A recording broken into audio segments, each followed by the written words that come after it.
Howdy ho, my peeps. It is the 29th of December. We're past Christmas. Yay!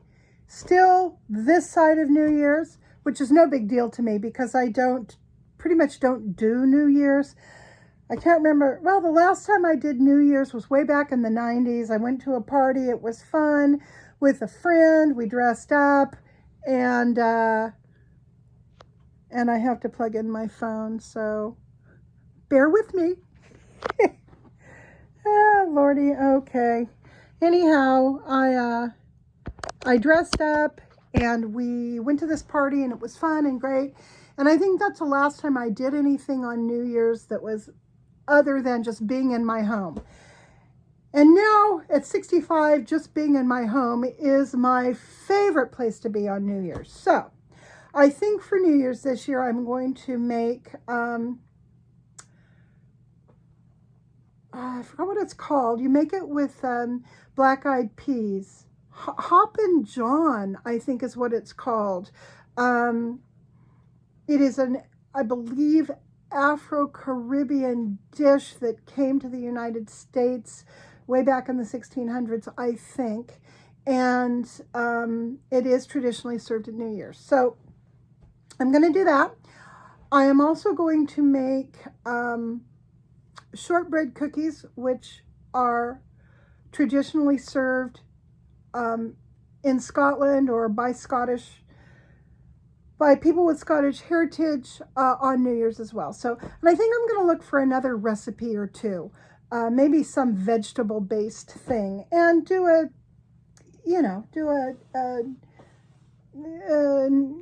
international New Year's dinner on that night. Now, as I say this, I know many of you are just snickering to yourselves saying, yeah, and you said you were going to decorate for Christmas, and all we got was a strip of color-changing lights for $3 at Dollar Tree. That does not qualify, Cheryl, you lied. So, yeah. Although my lie wasn't intentional, it ended up being, I don't know what you would call it, a fault in my character that I was not able to push myself through to do some decent Christmas decorating this year. So for that, I am truly sorry, not just to you, but to myself as well, because I really did want to do that. However, I decided that this year, with the few little social things that I've done through the Christmas season, and there's only been 3 or 4 of them, I feel like I did the best I could possibly do. So we're past that. New Year's is no big deal to me. And now it's like, well, what's coming up in the new year? Many things are coming up. Some of them will probably be horrifying. Some will probably be surprising. Some will be fear-inducing. Others might relieve stress. Don't know. It's all a big mystery. But the way I'm going to proceed is to put my back into continuing to clean. I'm back in my pantry room again today.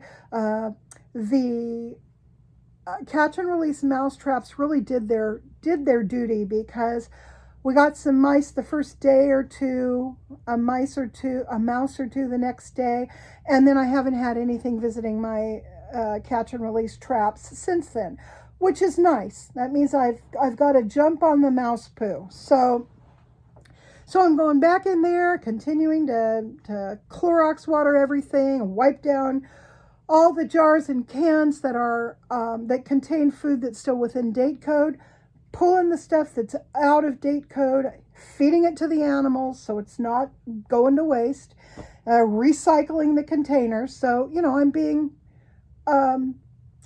I am being responsible about all of that. So the cleaning continues. But I wanted to update you about my Ozempic use over the past 1.5 years and where I'm at. I just visited my doctor recently, told her that I'd been on this 3-month plateau. I may have told you guys some of this already, but I'm going to talk about it again here in more detail. And she said, well, she said, that's normal. She said, most people lose between 10 and 15% of their body weight before they hit the dreaded Ozempic plateau that you are now at. And she said, you're lucky. She said, you've lost over 30% of your body weight by using Ozempic and changing your lifestyle and all of that. She said, but for many reasons, many of them scientific, the Ozempic plateau happens just like any weight loss plateau will happen, and it has to do with with your metabolism leveling, because your body wants to maintain those pounds because it thinks that starvation is coming up, so it wants to have those, have those extra pounds on board when you are not able to go out and, trap a rabbit or pull some greens out of the forest, whatever. So she said it's a biological survival mechanism. She said also the effect of the Ozempic on your hormones, research is showing that it tends to decrease and stop when you're taking the Ozempic at a certain level. That's why so many people need to, I'm going to switch hands here. I should have gotten can I switch hands? We'll see if I can. Sorry about all the shaking. I'm going to put my feet up. She said that that's one of the reasons why people will take their Ozempic at a half dose or a 1 milligram dose, and then when they hit the plateau, then they go up to the next dose. I started at 1 milligram. I went down to a half milligram for a while. Now I'm back at 1 milligram, so we'll see if that makes a difference. As of this month, I'm back at 1 milligram. And so what she asked me to do was to proceed as if it's back in the day and I don't have any Ozempic on board.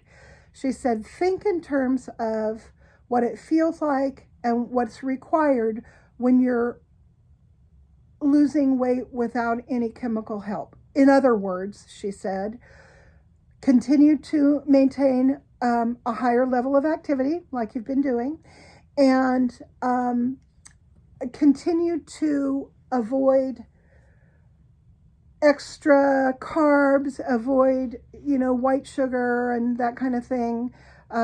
Keep your calories down. She said somewhere between 1,200 and 1,500 calories a day. She said shoot for that.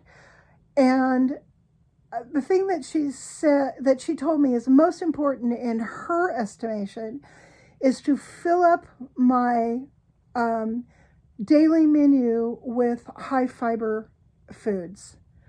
Sweet potatoes, broccoli, salads, blah, blah, blah. You guys know the drill.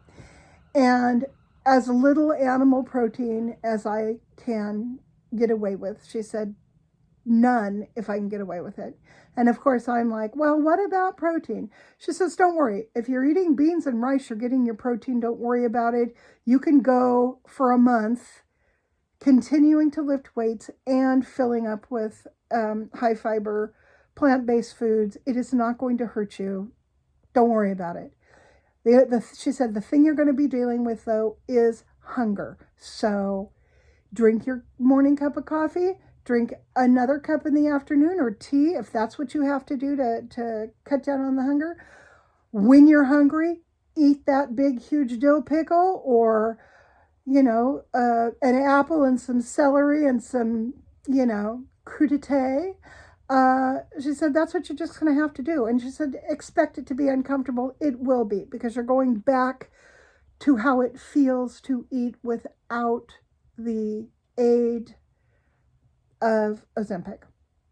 Even though I'm still taking the Ozempic, she said, expect that it's not going to feel like it did, 6 months ago. She said, then at the end of this month, we will weigh you again, check your blood. If you have managed to lose a little bit of weight and your blood work looks good, she says, then we can increase the Ozempic. We'll go up to the maximum dose, which for me is 2 milligrams. She said that, expect that you may have side effects that you didn't have the first time around or didn't have much of. You might be more sick to your stomach than you were when you started this, blah, blah. She said, we'll work that out as it occurs. But she said, by taking you to the top dose, she said, I may be able to wring out maybe another 50 pounds of weight loss before I top out at another plateau. She said, when I get to that, and she expects it to be within the year, she said maybe 6 months, maybe a year, somewhere in there, I should hit another plateau. She said, at that point, we will address the plateau and figure out how to sustain you through that and get you to the other side where you're not gaining weight back as so many people do. She said it's going to be a struggle. It's not going to be easy, and it's not going to be comfortable. But she said, just remember how much work you've done to get there. And when you are walking up Mount Chipotle 10 times, whatever you do, she said, concentrate on how your knees feel, or rather how they don't feel. Concentrate on the fact that you're not in pain. Concentrate on, look in your closet at those clothes that are now a size 14, 12, 14, whatever I'm going to be wearing when I get to the end of my Ozempic journey. She said, that is what you have to look forward to, and that's what you're going to have to concentrate on to sustain yourself, because I will have just probably added years to my life. And she said, what feels better, knowing that you're going to be on your feet for as long as possible, or driving through fast food, or eating cranberry bliss bars at Starbucks, or whatever it is you're doing that you want to do that used to feel so good. She said, ask yourself those questions.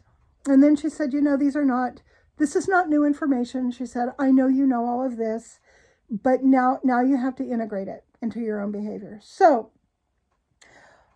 I am so lucky to have the doctor that I have, who has been willing to walk through this weight loss and diabetes struggle with me, even when she had to drag me through it, kicking and screaming. I wasn't being compliant with my medications. I continued to eat more than I should, things that I shouldn't eat, all of that.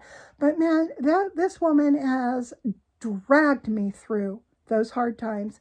And now she's behind me and she's pushing me toward my end goal. And I thank God that she is my doctor. So, having said that, I'm ready to embark on this next difficult 1 month of changing it all up. I have gained weight over the holiday season. I've gained about 3.5 pounds according to the scale this morning. So, okay, yeah, I did a lot of extra eating that I hadn't normally been doing, and I'm not feeling compelled to continue to do that. So as of today, I'm hopping back on the regular eating schedule, modified as she suggested. And in a month, I will come back to you and tell you how all of this worked, or if it worked. I hope I don't have another Christmas decorating story. Despite all of my good intentions, I managed to fail, cop out, screw up, and I've gained another 3 pounds. Who knows? Who knows what it's going to be like at the end? Because I don't have a whole lot of willpower. I'm really creative, have really good ideas, lots of great intentions, and I will start projects gung-ho, and I will often not finish them. So that's one of my character flaws. So we shall see how all of that, ends up. But I did want to give you guys a snapshot look at my Ozempic journey as it stands now, 18 months into the process. And yeah, so if you guys have any questions about it, if you want me to clarify something I'm saying now, or maybe have said in the past that seems contradictory, please drop it in the comments. I love to talk about this. I love to answer questions about it, and you almost can't be too invasive in your questions. And if you are, I'll let you know. But I'm not one of those women who has a hard time telling you how much I weigh, or what I've been eating, or how much weight I've gained, or how I've, screwed up. I will be more than happy to talk about all that stuff. So, on that little note, 15 and a half minutes into this video, I'm going to say goodbye, and I hope you guys all have a wonderful New Year's, no matter what you do or do not do, and I hope we all embark on the new year successfully and happily and with courage in our hearts. Bye.